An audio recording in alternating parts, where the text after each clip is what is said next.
अभी हम एनालाइज कर रहे थे कई सीटों को और हमने देखा, आपने आदित्य सुरजेवाला को सुना था सुबह, रणदीप सुरजेवाला के बेटे बड़े कॉन्फिडेंट थे, वो भी बहुत छोटे मार्जिन से ही सही लेकिन कैथल पर अपनी सीट पर पीछे चल रहे हैं। तो ये एक चिंताजनक अब स्थिति जो है वो कांग्रेस के लिए बनती दिखाई दे रही है, क्योंकि तीसरे चौथे राउंड की काउंटिंग के बाद 3-4 फेजेस जब हो जाते हैं उसमें मार्जिन अगर इतना रहता है, कई सीटों पर तो मार्जिन बड़ा है और 49 सीटों पर भारतीय जनता पार्टी, 34 पर कांग्रेस, ये स्थिति दिखाई देती है तो निश्चित तौर पर परेशानी की लकीरें माथे पर कांग्रेस के अब देखने को मिल रही होगी।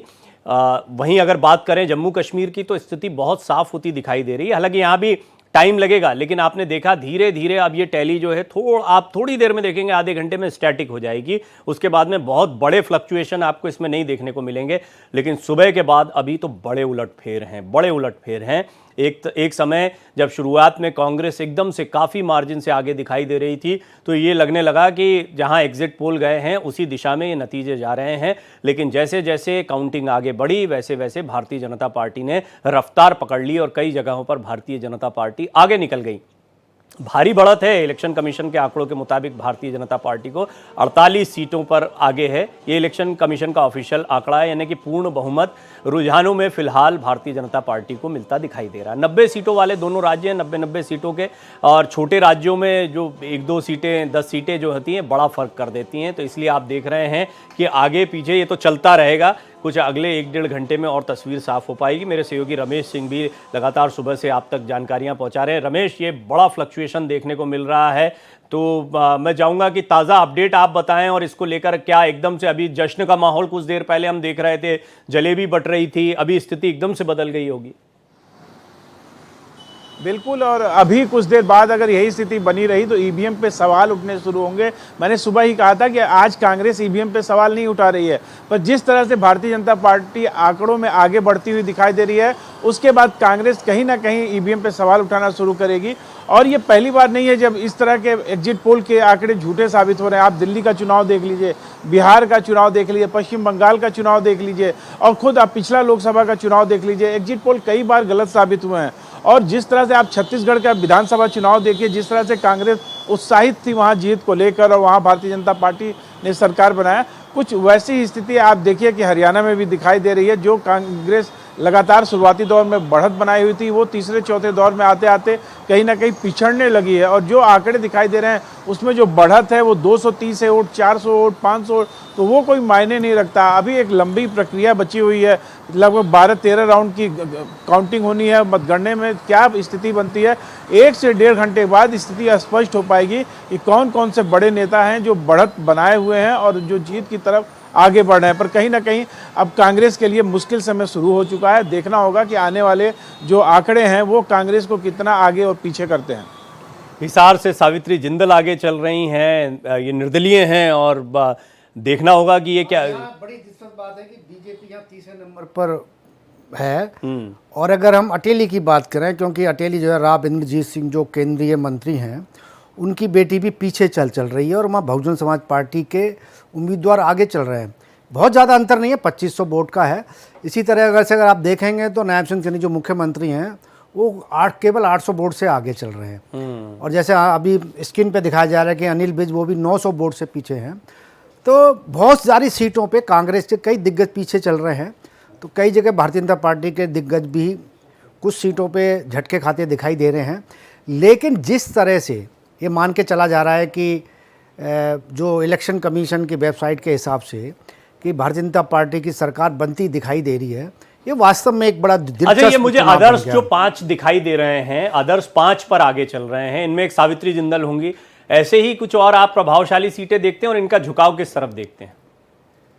नहीं, मुझे लगता है कि आदर्श में जैसे मैं बहुजन समाज पार्टी की सीट जो है अटेली सीट से बहुजन समाज पार्टी के उम्मीदवार अतर सिंह जो है वो आगे चल रहे हैं।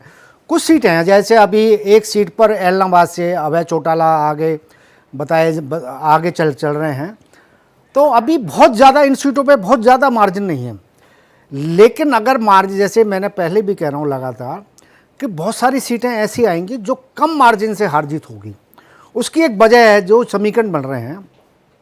लेकिन मैं जो एक हमारे देवकी नंदन जी बात कर रहे थे कि भारतीय जनता पार्टी ने बड़ी संख्या में आज़ाद उम्मीदवार खड़े कर दिए। मेरा मानना इससे बिल्कुल उलट है। भारतीय जनता पार्टी ने बड़ी कोशिश की कि जो उम्मीदवार खड़े हुए हैं और ख़ास तौर पे जो भारतीय जनता पार्टी के आज़ाद उम्मीदवार जो निर्दलीय हैं वो बैठ जाएं। कुछ जगह पर बैठाने में सफलता भी मिली है। मुख्यमंत्री ने भी खुद कोशिश की, प्रदेश अध्यक्ष ने भी कोशिश की, राष्ट्रीय नेतृत्व ने भी कोशिश की। लेकिन जहाँ जहाँ लोगों को ये लगता है कि मैं अपनी जाति के हिसाब से जीत जाऊँगा, मेरी जाति के वोट बहुत हैं, तो ऐसे खुशफहमी या गलतफहमी जो भी कहें उस पर लोग बड़ी संख्या में खड़े हो जाते हैं। और चूंकि हरियाणा में जिस तरह का माहौल बना था इस बार कि पूरा का पूरा चुनाव जातिगत समीकरणों पर टिका दिया गया था, टिका हुआ है, उसी तरह से रिजल्ट आ रहे हैं। पूरा का पूरा चुनाव ऐसे लग रहा था कि जैसे जाट वोट पूरी तरह से कांग्रेस के साथ चले जाएंगे, इंडियन नेशनल लोकदल या जननायक जनता पार्टी का सफाया हो जाएगा। सफाया तो नहीं हो रहा, लेकिन इतना ज़रूर है कि दोनों पार्टियां कांग्रेस को नुकसान करती हुई दिखाई दे रही हैं। जी हाँ, और अब कई जगह जी और अगर इसी तरह से हम अहिरबाल में बात करें तो अहिरबाल में एक आध दो सीट छोड़ दें तो भारतीय जनता पार्टी अच्छा करतब करती दिखाई दे रही है। लेकिन ये हैरानी की बात है कि अगर अनिल विज पीछे चले जाते हैं, क्योंकि दूसरी सीट जो है अम्बाला सिटी या अम्बाला कैंट, दोनों पर भारतीय जनता पार्टी के उम्मीदवार पीछे चल रहे हैं। एक सीट पर कांग्रेस आगे है तो एक सीट पर इंडिपेंडेंट आगे, जो आप बात कर रहे थे कि एक इंडिपेंडेंट भी अम्बाला सिटी पर आगे चल रहे, नहीं अम्बाला कैंट पे आगे चल रहे हैं। तो इस तरह से बहुत सारे फेरबदला भी जो हम देखेंगे और होते रहेंगे, क्योंकि जहाँ जहाँ पर मार्जिन 8,000 से ऊपर चला गया है और जहाँ पर मार्जिन अभी 700-800 वोट का है, जिस तरह से नायब सैनी मुख्यमंत्री जो लाड़वा में फंसे हुए हैं केवल 800 वोट से आगे चल रहे हैं, तो अब हम कैसे कुछ भी हो सकता है उन सीटों पे। और वो सारा समीकरणों पे कौन किसके वोट काट रहा है, किसने किसके वोट काटे हैं, कौन अपने साथ एकजुट रख पाया है, इस पर भी ये चुनाव बहुत। जी हाँ, जब आप बोल रहे थे तो मैं यही चेक कर रहा था कि अब काफ़ी मार्जिन बढ़ गया है और देवकी नंदन जी की भी नज़र इस पर बनी होगी, क्योंकि मार्जिन जो है अब अगर ये जो हम ताज़ा आंकड़ा देख रहे हैं 48, 37 और ये बड़ा फ्लक्चुएट हो रहा है बड़ी तेज़ी से, लेकिन फिर भी पूर्ण बहुमत के ऊपर रुझानों में भारतीय जनता पार्टी दिखाई देती है। और अब जो चौथे और कई जगहों पर 5वें राउंड की काउंटिंग भी चल रही है, तो ऐसे में स्थितियाँ ये दिखाई पड़ती हैं कि अगर लीड जो है वो 5,000, 6,000, कई जगहों पर 8,000 तक की लीड दिखाई दे रही है, तो फिर ये बहुत स्टैटिक होता है। और कई जगह हैं जहां पर 600, 700, 800 इस तरह के वोटों से भी मामला आगे पीछे दिखाई पड़ रहा है। कोमल मेरे साथ बनी हुई हैं, मैं आऊं देवकी नंदन जी के पास, पूजा जी के पास, उससे पहले कोमल मुझे बताएं, एकदम से जश्न का माहौल और उसके बाद में अभी एकदम स्थितियां बदल गई हैं, किस तरह का परिवर्तन आप ग्राउंड पर देख रही हैं? देखिए, सबसे पहले तो मैं आपको बताती हूँ कि जैसा कि मेरे सहयोगी रमेश जो बता रहे थे कि ईवीएम पे जो है कांग्रेस उठा दे, जब हारती है तो ईवीएम पे जो है को लेकर के बीजेपी पे आरोप लगा देती है, लेकिन जब जीतती है तब नहीं लगाती। और ये बड़ा सवाल अब कांग्रेस पे, अगर बीजेपी में हरियाणा आती है तो खड़ा हो जाएगा कि अभी भी ईवीएम पे वो दोष थोपेगी। लेकिन बीजेपी एक बात कहे कि बीजेपी एक ऐसी पार्टी दिखाई देती है जो हार या जीत दोनों की कैलकुलेशन लेके चलती है, और लगता है कि जहां कभी कमी थोड़ी हो गई है वहां पर रणनीति पे भी काम करती है और उम्मीद भी नहीं छोड़ती है। और इसी का नज़ारा है, कल रात से यहाँ पर ये कनात वगैरह सारे लग गए अंदर और बाहर, और बाकायदा हलवाई बैठा दिए गए कि जो है जश्न की भी तैयारी है। यानी कि बीजेपी ने जो है वो उम्मीद अपनी नहीं छोड़ी थी कि अगर आएंगे पूर्ण बहुमत से तो सही है, नहीं तो जो निर्दलीय है उनको साथ लेके है चलेंगे और सरकार ज़रूर बनाएंगे। ये स्टार्टिंग शुरुआत से बीजेपी कहती आ रही है। मेरे साथ प्रवक्ता है सुरेंद्र जी, बीजेपी के क्या लग रहा था कि भैया सत्ता विरोधी लहर बहुत है, पहलवान, किसान, जवान, इनका सबका मुद्दा था, बावजूद उसके कितनी उम्मीद बची रहती थी? नहीं, देखिए, हमारी पार्टी को हमेशा से उम्मीद रहा, क्योंकि हमारी पार्टी के पास जो है नीति है, नियत है और नेता है। हमारी पार्टी सिर्फ काम की ही बात करती है, औरों के तरह जो है ना सिर्फ जुमलेबाजी वाली काम नहीं करती है। अब अभी सुबह ही मैंने कई चैनल पर मैंने बताया कि ये कांग्रेस का ये हमेशा से पुरानी आदत रहा है कि अब ईवीएम पे वो सवाल उठाएंगे। उस वक्त भी मैंने यही कहा था और अभी भी मैं यही कह रहा हूँ कि जैसे जैसे ये अभी रुझान आता जाएगा, बढ़ता जाएगा, कांग्रेस का जो सफाया जम्मू से भी हो जाएगा, और हरियाणा से भी होगी। हालांकि जम्मू में तो नहीं दिखाई दे रहा। अभी जम्मू में तो जो है नेशनल कॉन्फ्रेंस के साथ और कांग्रेस मिलके अभी बहुमत के आंकड़े पर जाती हुई दिखाई दे रही है। लेकिन हाँ, हरियाणा में हम कह सकते हैं कि बीजेपी जो है वो बढ़त बना रही है। और मुझे लगता है इसका ये भी कहीं ना कहीं कारण है कोमल, कि जो सुधांशु एक त्रिवेदी हिंदू- कुछ कह रहे हैं, जरा सुन लेते हैं। एक सकारात्मक दिशा में दिखाई पड़ रहे हैं और हमें पूर्ण विश्वास है कि ये सकारात्मक रुझान एक निर्णायक और ऐतिहासिक जनादेश में भारतीय जनता पार्टी के पक्ष में परिणित होंगे। लेकिन सर, कांग्रेस लगातार ये कहती आई है, चाहे कुमारी शैलजा हो, अन्य लीडर्स, की हम जीत रहे हैं, और बीजेपी ने जिस तरीके से उनका सुपड़ा, मुझे लगता है उस प्रकार के दावे प्रतिदावों कोई मतलब नहीं है। कुछ समय की बात है, एक आध घंटे या यूं कहें कि कुछ मिनट की बात है, 100-150 मिनट, और उसके बाद दूध का दूध पानी का पानी हो जाएगा। जम्मू कश्मीर में कैसे देख रहे हैं सर? जम्मू कश्मीर में हम ये कह सकते हैं कि लोकतंत्र का पर्व बड़े उत्साह और व्यवस्था के साथ मनाया गया है। छम जैसे सेक्टर में 80% तक मतदान होना, और हम ये कह सकते हैं कि देखिएगा, जनता निर्णायक और ऐतिहासिक जनादेश देगी और भारतीय जनता पार्टी अब तक का अपने सबसे शानदार प्रदर्शन। भारतीय जनता पार्टी जम्मू कश्मीर में अपना अब तक का सबसे अच्छा प्रदर्शन करेगी। सभी मेहमान मेरे साथ बने हुए हैं। आगे बढ़ूं उससे पहले देवकी नंदन जी, अभी आपने सभी को सुन लिया और मैंने जैसा कहा था कि आपने भी एनालाइज किया होगा आंकड़ों को। हालांकि मैं देख रहा हूं कई जगहों पर 20 राउंड तक जो है वो काउंटिंग होनी है, 21 राउंड भी कई जगहों पर है, अभी कई जगह चौथा पांचवा राउंड चल रहा है। ऐसी स्थिति में आपको लगता है ये तस्वीर बहुत पलटेगी या आपके लिए अभी से ये सरप्राइजिंग हो गया? नहीं, तस्वीर पलटने की बात तो मैं ज्यादा नहीं कर पाऊंगा, क्योंकि देखिए, जो मैं डेटा देख रहा था ईसीआई के डेटा के मुताबिक करीब 5-6 सीटें ऐसी हैं जिसपे भारतीय जनता पार्टी 1000 से नीचे लीड बनाए हुए है। लेकिन 6 सीटें कांग्रेस की भी हैं जो 1000 से नीचे लीड बनाई हुई है। तो दोनों का बराबर का डेटा है, तो इस नाते बहुत ज्यादा परिवर्तन मुझे नजर नहीं आ रहा है इसमें होने का। हाँ, अगर कोई ट्रेंड बदलता है तो चूंकि फाइट नेक टू नेक है, इस वजह से कुछ कहा भी नहीं जा सकता। लेकिन जम्मू कश्मीर के बारे में मैं इतना कह सकता हूं कि जम्मू कश्मीर में चूंकि डेटा बहुत आगे निकल गया है एनसी और कांग्रेस के फेवर में, तो डेटा क्या मतलब, वोट शेयर भी जो है उनके पास ज्यादा है। करीब 3500 से ज्यादा मार्जिन बहुत सारी सीटों पर बना हुआ है, और इससे ऐसा लगता है कि जम्मू कश्मीर में तो एनसी और कांग्रेस की सरकार लगभग बननी तय है। लेकिन अभी हरियाणा में फिलहाल तो दिख रहा है कि बीजेपी आगे है, लेकिन चूंकि डिफरेंस मार्जिन बहुत ही कम है अभी, इस नाते अभी एक आध घंटा इंतजार मुझे लगता है करना चाहिए।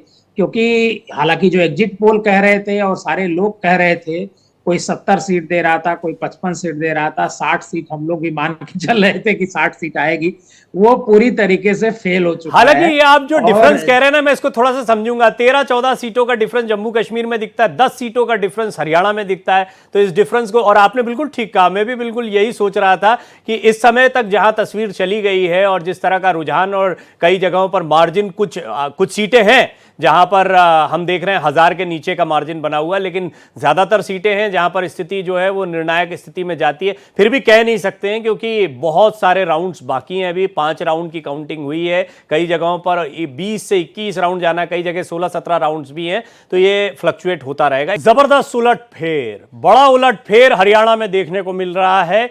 सुबह से जो रुझान बने हुए थे वो एकदम से बदल गए। कांग्रेस कार्यालय में कई जगहों पर उत्साह का माहौल था, ढोल नगाड़ों के साथ जलेबी बांटी जा रही थी, लेकिन अब देख रहे हैं कि थोड़ा सा निराशा, उदासी का माहौल देखने को मिल रहा है। सभी मेहमानों के साथ लगातार हम बातचीत कर रहे हैं और एनालाइज भी कर रहे हैं। हम ये भी देख रहे हैं कि किस तरीके से भारतीय जनता पार्टी 4-5 राउंड की काउंटिंग के बाद कांग्रेस से आगे दिखाई पड़ती है। मेरे साथ सभी मेहमान बने हुए हैं। 28 सीटों पर आगे चल रही है बीजेपी, क्या कहेंगे सर? नहीं, देखिए, जम्मू कश्मीर में भी हमारी शुरुआती रुझान में ज़रूर थोड़ा सा लग रहा है, लेकिन जम्मू कश्मीर में भी हमारी स्थिति बहुत अच्छी होगी। हरियाणा भी जीतेंगे, जम्मू कश्मीर में भी अच्छा परफॉर्म करेंगे। जम्मू कश्मीर में अब अभी पूरे नतीजे आएंगे। जम्मू कश्मीर को लेकर भारतीय जनता पार्टी के सभी नेताओं का बड़ा स्पष्ट रुख है कि हम अच्छा प्रदर्शन करेंगे। अभी तक आपने सुधांशु त्रिवेदी को भी सुना कि अभी तक जो प्रदर्शन किया था उससे अच्छा प्रदर्शन करेंगे। उसकी वजह ये भी है कि जम्मू कश्मीर में तो जैसा देवकीनंदन जी आप कहते भी रहे हैं कि उतना तो लड़े भी नहीं है कि अपने दम पर आए, तो वो शायद निर्दलियों के भरोसे रहेंगे, सरकार बनाने की कोशिश करेंगे। लेकिन हरियाणा उनके लिए एक तरह से नाक का सवाल था और ऐसा लग रहा है कि नाक बचाते हुए दिखाई दे रहे हैं। आपने कहा कि जम्मू कश्मीर में तस्वीर साफ हो गई लेकिन हरियाणा में कुछ नहीं कह सकते, ऐसा क्यों, जबकि बराबर से चल रहा है जैसा हम ब्रेक से पहले कह रहे थे? नहीं, मैं जो जम्मू कश्मीर को लेकर के कह रहा हूँ वो इस वजह से कह रहा हूँ क्योंकि वहां मार्जिन वोट का जो डिफरेंस है, चाहे वो 4 राउंड हुआ हो या 5 राउंड हुआ हो, उसमें ज्यादा है। इस वजह से मैं कह रहा हूं कि जम्मू कश्मीर में एक तरीके से तस्वीर साफ हो गई है। लेकिन अभी आपने खुद ही अपने इंट्रो में बताया कि हरियाणा में बहुत सारी सीटों पर 20-20 राउंड होने हैं और वहां 2-2 राउंड हुआ है, कहीं 4 राउंड हुआ है, कहीं 5 राउंड हुआ है। तो 15 राउंड की गिनती बाकी है और जो वोट का डिफरेंस है दोनों के बीच में वो बहुत ज्यादा है। एक बात, दूसरी बात यह है कि ईसीआई मैं देख रहा था जब आप 2% जनता पार्टी को 2% वोट कम मिल रहे हैं हरियाणा में, 2% वोट ज्यादा कांग्रेस को मिल रहा है और जीत भारतीय जनता पार्टी की हो रही है। सीटें भारतीय जनता पार्टी को ज्यादा है कि बड़ी, जहां पर कांग्रेस आगे है वहां ठीक से आगे है और वहां पर उसको वोट ज्यादा मिल रहा है। और जहां पर बीजेपी जीत रही, जहां बीजेपी आगे चल रही है, वहां पर उसका मार्जिन कांग्रेस से बहुत ज्यादा नहीं है क्योंकि उसका 2% वोट कम है। 2% वोट बहुत होता है और ऐसा पहली बार होगा कि अगर बीजेपी यहां जीती है और वोट शेयर इसी ट्रेंड में बना रहता है तो पहली बार ऐसा होगा कि कम वोट पा करके भी कोई पार्टी सरकार बना लेगी और ज्यादा वोट पा करके भी कोई पार्टी सरकार उस राज्य में नहीं बना पाएगी। हाँ, हालांकि बराबर के वोटिंग परसेंटेज पे हमने ऐसी स्थितियां कई बार देखी हैं, लेकिन इस वक्त की बड़ी खबर ये है कि बीजेपी जो है वो बड़े उलटफेर के साथ रुझानों में फिलहाल आगे हो गई है और जेजेपी जो है वो पूरी तरह से शून्य हो गई है। जेजेपी को बड़ा झटका इस बार लगा है और जेजेपी के लिए ये चुनाव एक तरीके से अपनी साख बचाने का सवाल था। भारतीय जनता पार्टी की सहयोगी रही, फिर बाद में चुनाव अलग अलग लड़ते हुए दिखाई दिए। जाट वोट बैंक किसके साथ गया ये देखना बड़ा दिलचस्प होगा। मेरे सहयोगी मृगांक भी हमारे साथ मौजूद हैं। मृगांक, सुबह से हम तक अपडेट पहुंचा रहे हैं, लेकिन देखिए आप सुबह हम कुछ बात कर रहे थे, अभी देखते देखते इस समय तक करीब 11 बजे के आसपास का समय हो रहा है और हम देख रहे हैं कि स्थितियां एकदम पलट गई हरियाणा में। और वैसे ही जम्मू कश्मीर में भी नेशनल कॉन्फ्रेंस एक तरफा प्रदर्शन करेगा, ऐसा जरा कम लोगों को उम्मीद थी। हालांकि हम गठबंधन को देखें तो गठबंधन ने बड़ा जबरदस्त प्रदर्शन किया है, लेकिन खास तौर पर हरियाणा को लेकर अभी जो ट्रेंड है इसको लेकर क्या कहा जाए मृगांक? अब धीरे धीरे ये रुझान क्या कंसिस्टेंट रुझानों की तरफ, स्टेबल रुझानों की तरफ बढ़ेंगे? मुझे लगता है प्रवीण थोड़ा सा इंतज़ार और करना चाहिए क्योंकि अगर मैं अभी जो चीज़ें मैं अभी देख रहा हूं उसके मुताबिक साफ तौर पर यह दिखाई दे रहा है कि 3 से 4 राउंड्स की काउंटिंग हुई है और मैं एक आकलन कर रहा था। उस आकलन में समझ में आता है कि लगभग 7 सीट ऐसी हैं जो 1000 वोट के नीचे हैं और 7 सीटों में से 5 सीट 500 वोट्स के नीचे हैं और 2 सीट तो शायद आप यकीन ना करेंगे, 2 सीट पे एक पे 22 वोटों की मार्जिन है और एक पे 17 वोटों की मार्जिन है। तो मुझे लगता है कि अभी थोड़ा सा इतना तो इंतज़ार करना चाहिए और यहाँ कह सकते हैं ये बहुत थिन मार्जिन है। अगर थोड़ा स्लेंडर मार्जिन जिसे कहा जाए कि थोड़ा हो रहा है तो 3000 से अगर देखें 3000 से जो कम की जिसमें मार्जिन है वो ज़्यादातर सीट्स हैं, केवल 12 सीट्स ऐसी हैं जिसमें बीजेपी की एक कंसोलिडेटेड बढ़त मुझे साफ तौर पर दिखाई दे रही है। और बहुत मुझे लगता है कि अभी जो है 3 से 4 राउंड हुए हैं तो अभी भी किसी निष्कर्ष पे या कोई कंक्लूजन ड्रॉ करना मुझे नहीं लगता। हो सकता है कि ये वो एरिया खुले हो जहाँ पे बीजेपी को बहुत ज़्यादा बढ़त मिली हो और अभी वो एरिया खुलने बाकी हो जहाँ पर जो है कांग्रेस के जो है ज़्यादा वोट बैंक रहा हो। तो मुझे लगता है कि अभी कोई कंक्लूजन नहीं, क्योंकि काफ़ी देर से मैं यही ट्रेंड देख रहा हूं और इस ट्रेंड में साफ तौर पर दिखाई दिया कि बड़ा थिन मार्जिन 6 और 7 सीट पर तो बड़ा थिन मार्जिन बना हुआ है। तो मुझे लगता है कि 6 और 7 सीट का ही फर्क है। अगर 42 बीजेपी 46 पे चल रही है और कांग्रेस 37 पे चल रही है, अगर 6 सीट इधर से उधर हुई तो निश्चित रूप से एक पार्टी दूसरी पार्टी से फिर आगे निकल जाएगी। तो मैं इस वक्त कोई कंक्लूजन नहीं ड्रॉ कर सकता, लेकिन यह साफ दिखाई दे रहा है कि बीजेपी का जो कंटेस्ट था, जिस तरह से एग्जिट पोल के आंकड़े आ रहे थे, कहा जा रहा था कि हरियाणा में एक प्रचंड बहुमत के साथ कांग्रेस आ रही है और हंग असेंबली जो है जम्मू एंड कश्मीर में बनती हुई दिखाई दे रही है, बिल्कुल उलटफेर दिखाई दे रहा है। अब मुझे लगता है कि एग्जिट पोल्स का शायद ये दूसरा वो होगा जब जिनकी विश्वसनीयता पर सवाल खड़ा होगा, क्योंकि बिल्कुल एकदम उलटफेर हुआ है। वहाँ एकदम प्रचंड बहुमत से JKNC आ रही है कांग्रेस के साथ मिलकर, और यहाँ पे जो है मामला फंसता हुआ नजर आ रहा है फिलहाल। तो मुझे लगता है कि जितने एग्जिट पोल से या तो कमरों में बैठ के आज की तारीख में कर लिए जाते हैं या कैसे किए जा रहे हैं उसका थोड़ा समझ से परे है, क्योंकि ये दूसरा मौका है। प्रवीण आप विश्वास कीजिएगा, ये दूसरा मौका है, क्योंकि मैं इलेक्शंस बड़ा क्लोजली देखता हूं। तब भी मैंने कहा था लोकसभा में, शायद आपको याद होगा कि 240 सीटों के आसपास भारतीय जनता पार्टी पहुंचेगी और वो 400 के आसपास आंकड़ा चल रहा था। तो आप एग्जिट पोल्स, जितने भी एग्जिट पोल्स है देख लीजिए, वो मुझे लगता है कि काफ़ी दूर नजर आ रहा है। वो अलग बात है कि मैं अभी कुछ बोल रहा हूं और 15 राउंड तक पहुंचते स्थिति कुछ और हो जाए तो शायद एग्जिट पोल्स हो जाए, लेकिन स्थिति जो है फिलहाल कांग्रेस के लिए काफ़ी नाजुक हरियाणा में दिखाई दे रही है मुझे। इसमें कोई दो राय नहीं है। और देवकी नंदन जी जैसा बता रहे थे बिल्कुल ठीक है। जम्मू कश्मीर में इस वक्त जो स्थितियां हैं उसमें नेशनल कॉन्फ्रेंस को मजबूत आप इसलिए मान सकते हैं और इसलिए मान सकते हैं कि स्टेबल हो सकता है आंकड़ा, क्योंकि ज़्यादातर सीटों पर मार्जिन जो है वो ठीक ठाक बना लिया गया है। और अदर्स को लेकर, इंडिपेंडेंट को लेकर जो उम्मीदें थी, इंडिपेंडेंट वैसा कमाल करते नहीं दिखाई दे रहे हैं। यानी कि यहाँ पर एक जो स्ट्रैटेजी थी, हालांकि भारतीय जनता पार्टी जो है वो इस समय 34 सीटों पर है, और अगर हम गठबंधन के लिहाज से देखें तो कांग्रेस और नेशनल कॉन्फ्रेंस जो है वो बहुमत के आसपास पहुंचते दिखाई देते हैं रुझानों में। लेकिन वहीं ये एक बहुत कांटे का मुकाबला होगा। यहाँ भी कई राउंड बाकी हैं। कुछ सीटें हैं जहां पर मार्जिन बहुत कम है, कुछ सीटों पर तो 8-10 वोटों के फर्क से भी अभी आप मार्जिन देख रहे हैं। खासतौर पर अदर्स की वो सीटें ज़्यादातर देखने को मिलती है। जम्मू कश्मीर की तस्वीर है। फिर भी हरियाणा सबसे दिलचस्प चुनाव रहा, क्योंकि हरियाणा के चुनाव को लेकर कांग्रेस का एक बड़ा दावा रहा। कांग्रेस ने ये लगभग मानकर रखा था कि इस बार बड़े 70 सीटों तक का दावा किया गया था, और ऐसे में अगर रुझानों में भले ही 5 राउंड के बाद आप ये स्थिति देखते हैं, ये स्थिति दिखती है, तो ये कांग्रेस के लिए निराशाजनक तस्वीर ज़रूर प्रस्तुत कर रही होगी। राज बिहारी जी क्या देखिए, हरियाणा में अभी जैसे हम देख पा रहे हैं कि 40 सीटों पे बीजेपी आगे चल रही है और 37 पे कांग्रेस आगे चल रही है जी। कुछ सीटें अब रह गई हैं, लेकिन बहुत सारी सीटें ऐसी हैं जहां पर बढ़त खूब अच्छी सी बन गई है। जैसे हम आदमपुर की बात करें तो 3-4 हज़ार की बढ़त है। इसमें सबसे बड़ी बात यह है कि जो 5 सीटों पे अदर्स दिखाई दे रहे हैं उसमें एक सीट कालका, अम्बाला कैंट और बहादुरगढ़, जहाँ पर इंडिपेंडेंट राजेश जून आगे चल रहे हैं। उसी तरह से देखेंगे तो भारतीय जनता पार्टी कालका में, मतलब कालका में मान के चला जा रहा था। भारतीय जनता पार्टी जो विनोद शर्मा मंत्री रहे हैं, उनकी पत्नी को भारतीय जनता पार्टी में ला के चुनाव लड़ाया गया, वो पीछे चल रही हैं। 2-4 सीट ऐसी जहाँ बीजेपी तीसरे चौथे नंबर की पार्टी है, और कई जगह कांग्रेस भी 3-4 सीटें ऐसी जहाँ कांग्रेस चौथे 5वें नंबर पर पहुँच गई है।